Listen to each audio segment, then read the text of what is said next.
Mi nombre es Paula Santana, soy colombiana, alemana y me dedico básicamente a trabajar los temas de memoria histórica desde la educación, desde los memoriales y directamente en el Memorial y Museo de Sachsenhausen. Trabajo en el departamento pedagógico.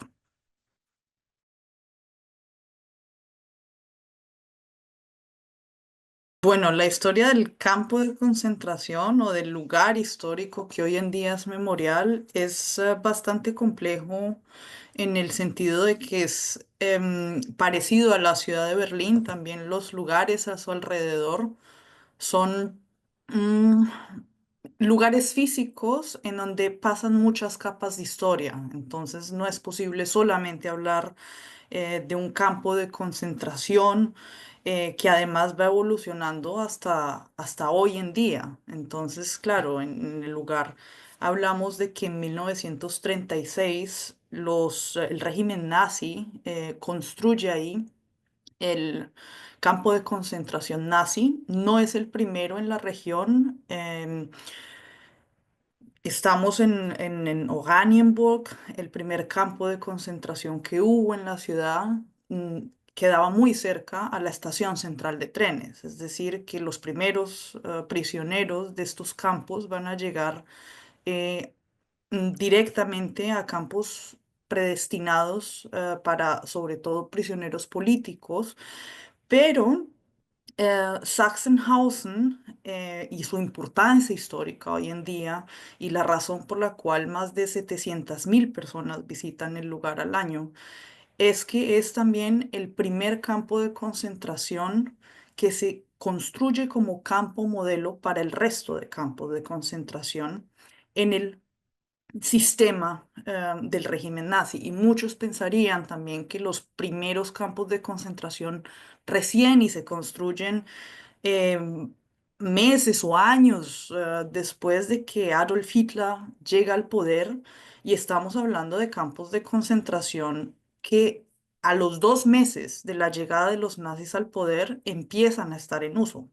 Al principio en fábricas y edificios abandonados, pero ya a un nivel como el de Sachsenhausen, estamos hablando de 1936. O sea, son 3 años apenas hasta la construcción de un campo que, según Heinrich Himmler como jefe máximo de las autoridades de las SS y de la policía, dice, tiene que mostrar la grandeza del régimen nazi, tienen que ser lugares contemporáneos y tienen que ser lugares en cualquier momento expandibles.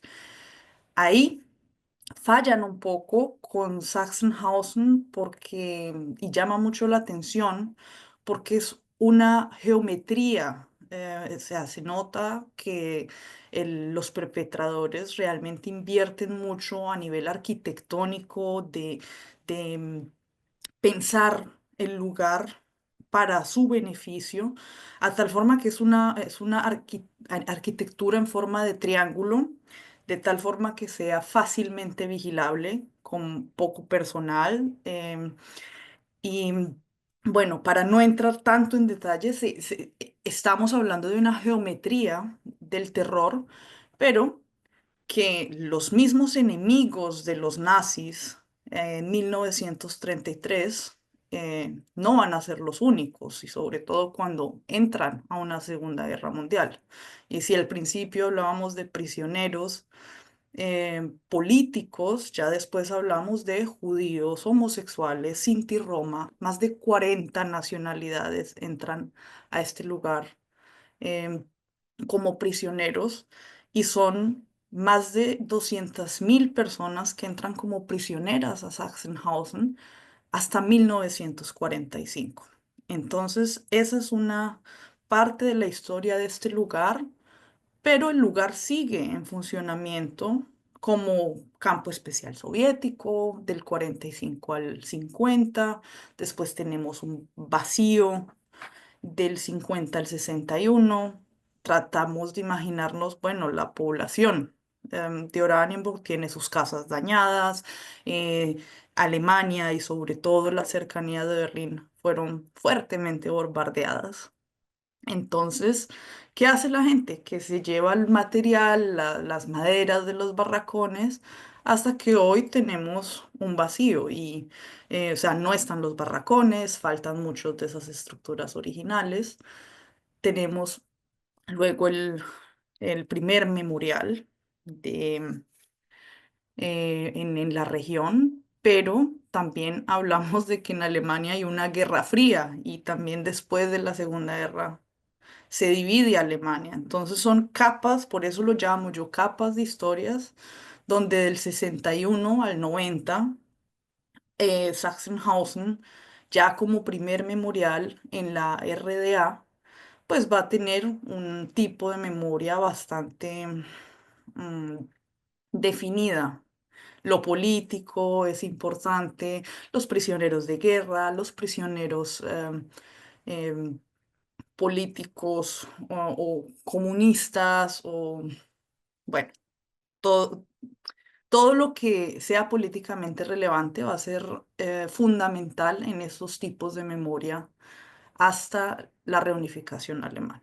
Y eso nos lleva a que después de la reunificación tenemos el actual memorial a partir del 93 hasta nuestros días, donde tenemos que contar pues toda la historia, ¿no? Porque muchos visitantes van con la expectativa de que van a ir a visitar un campo de concentración.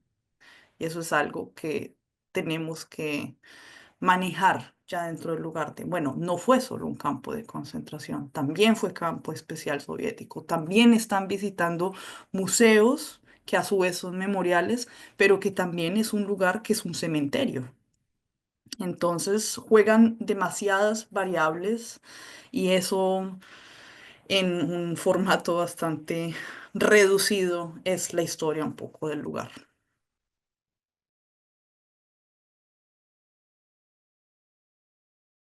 Tenemos diferentes programas educativos, tratamos de transmitir esta historia justamente a través del diálogo, no es em, em, un lugar educativo formal, pertenece, aquí en Alemania se divide en dos categorías, digamos.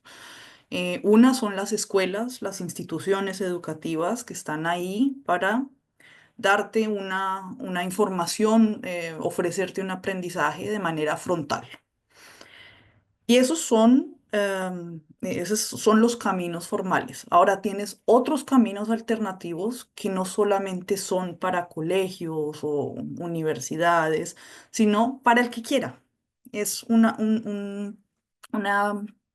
posibilidad de acercarte a temas de la historia políticamente relevantes, de educativos, de una forma un poco más flexible. Entonces, desde el memorial, llámese visitas guiadas, llámese workshops con colegios, es em, bueno, es la forma en la que tratamos de trabajar la memoria. También hay proyectos, intervenciones como campos de verano en el lugar, donde también se llevan a cabo producciones artísticas que vienen de los mismos jóvenes. Entonces es también una forma de salirnos un poco de que la memoria es algo que es algo sólido y está ahí, y entonces hay que aprendérselo y que con un libro de historia ya.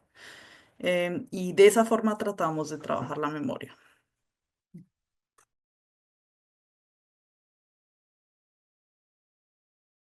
Bueno, en Alemania, em, desde todas las instituciones, sobre todo públicas, hay conmemoraciones oficiales, desde un acto de minuto de silencio en el Bundestag hasta em, entrevistas con sobrevivientes.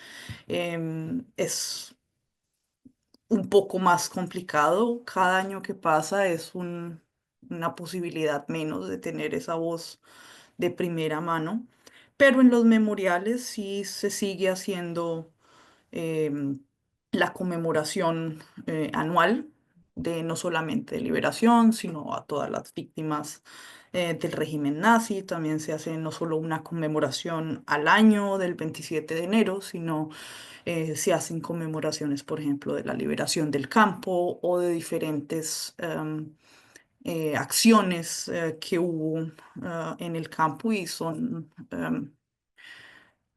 bueno, eh, realizados y conceptualizados desde tanto desde las instituciones, desde lo más arriba, como desde los memoriales. Incluso hay mucha actividad de la sociedad civil que impulsa este tipo de actos conmemorativos. Y nosotros, bueno, tenemos este año el aniversario número 80 de liberación del campo y se está tratando, por ejemplo, de traer a los sobrevivientes que todavía quedan del campo y de ahí tener esa oportunidad del contacto, de esa historia de primera mano que probablemente en 5 o en 10 años no vamos a tener.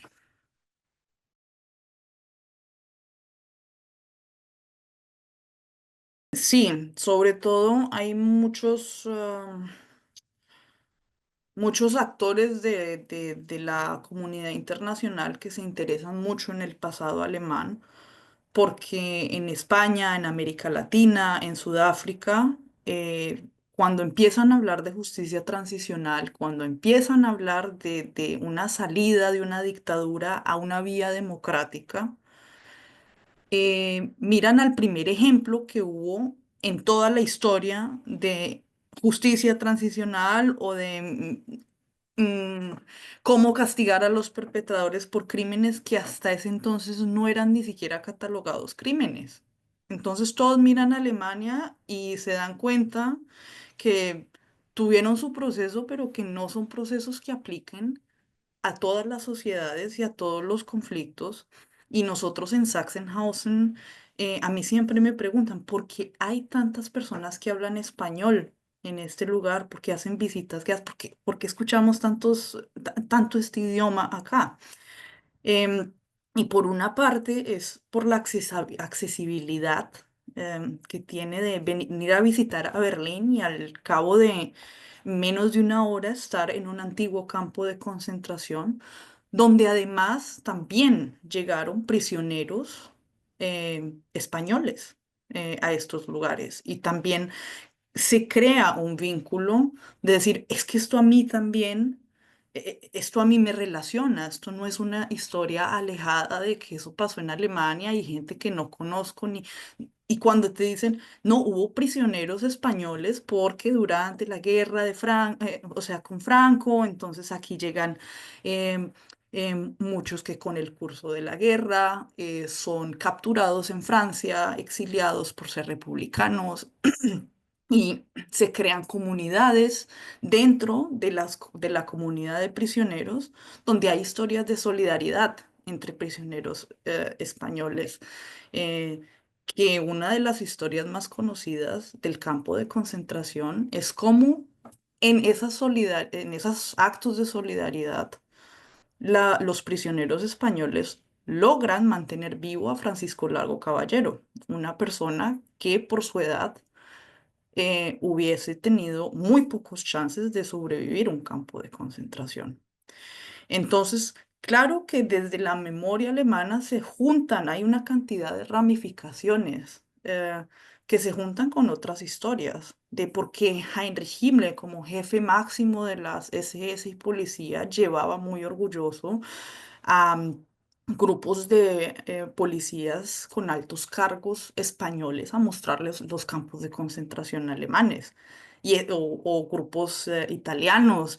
Y te vas dando cuenta que la historia nunca está mm, separada de otros fenómenos que están pasando también en ese momento en otros países y que quizás el régimen nazi a nivel personal, si yo como visitante voy y entro a un lugar de esos, quizás no me sienta directamente afectada por ese pasado, pero si soy una persona que viene de España, que quizás hay silencios en mi familia por el mismo pasado familiar, o se habla o no se habla, y yo voy a un lugar a las cercanías de Berlín y me doy cuenta que eso de alguna forma también tiene que ver conmigo, pues claro, me toca. Y, y son ese tipo de experiencias que se pueden experimentar en lugares históricos como lo es el Memorial de Sachsenhausen, por ejemplo.